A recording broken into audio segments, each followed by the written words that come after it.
繋いでいたい手は君のものだったよ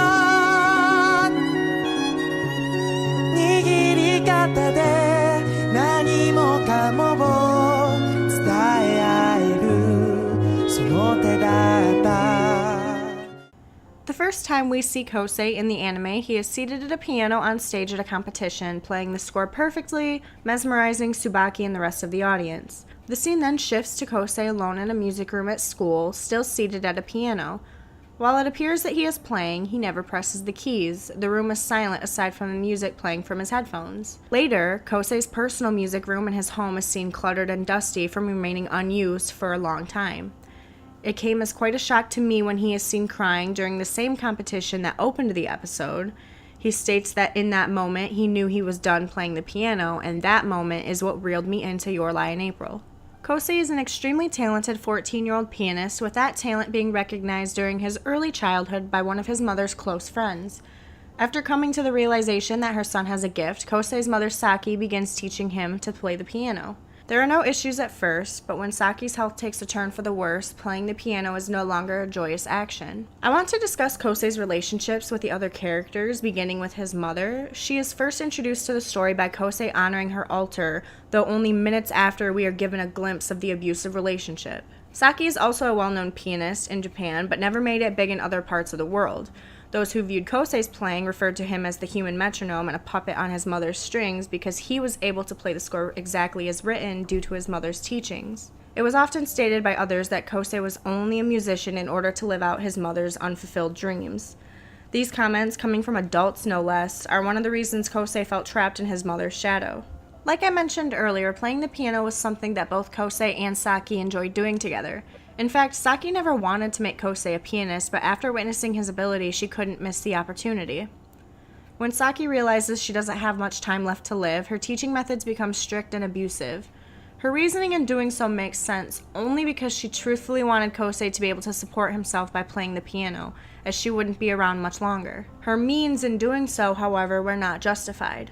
While he was viewed as perfect in the eyes of the audience, Saki was able to notice any small mistake Kousei made, which was usually from him incorporating his feelings into the music. The thing that stood out the most to me about his relationship with his mother was the fact that he honestly believed that performing well and winning competitions would improve his mother's health. He was only a child, and because that was his thought process, his mother's passing traumatizes him. We are reminded of Kousei's conflicting feelings for his mother every time she is seen lurking around a piano. He struggles between performing the score perfectly as his mother taught him and wanting to let go of his past. I think Hiroko was a great influence in Kousei's life, and it's unfortunate that she disappeared after Saki's death. She decided not to meddle with his life anymore because she felt guilty and responsible for his suffering, though I feel he would have been better off having her around.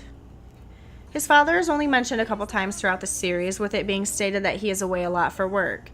When it comes to Saki's passing, not much is discussed about him, as he is still away most of the time when Hiroko re-enters Kousei's life. Next, I want to talk about Tsubaki, Kousei's best friend and neighbor. The two often refer to each other as siblings, though it is very clear right from the beginning that there is more to their relationship than that. I personally wasn't a fan of Tsubaki's character for a few reasons. She often talks down to Kousei, not necessarily aiming to hurt him, but I still didn't like the way she spoke to him most of the time. She also beats on him a lot, which is intended as slapstick comedy, though I didn't find it funny, especially since Tsubaki has one of the best understandings of Kousei's abuse. After Kousei tells her he plans to move away for high school, her reaction was a bit overdramatic, and when Tsubaki does gather the courage to indirectly confess her love for Kousei, she ruins the moment by running away. Kousei's friendship with Watari is fairly simple and cliché, but I still feel that it is important for his character. Watari is the popular, outgoing best friend, while Kousei is the quiet protagonist who always keeps his head down. Watari is the male juxtaposition for Kousei, as he is athletic, lively, and a player when it comes to the ladies.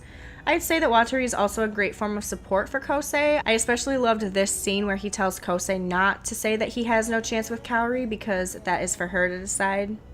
While many people believe that Kousei taking on Nagi as a student interrupted the narrative, I thought it was a good idea. When someone has to work through something like Kousei does, having someone to mentor through something similar can be extremely helpful. I know this was supposed to be important because Nagi is Takashi's sister, but Kousei's rivalry with Takashi was a pretty minor plot point, and she was very annoying, but it was ultimately her duet with Kousei that encouraged Kaori to have the surgery that could possibly lengthen her life.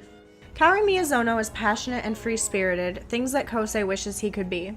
The gradual development of the relationship that the two musicians have, coupled with the big reveal at the end of the series, really makes Your Lie in April heartbreakingly beautiful. Without Kaori, Kousei may never have found the courage to play the piano again.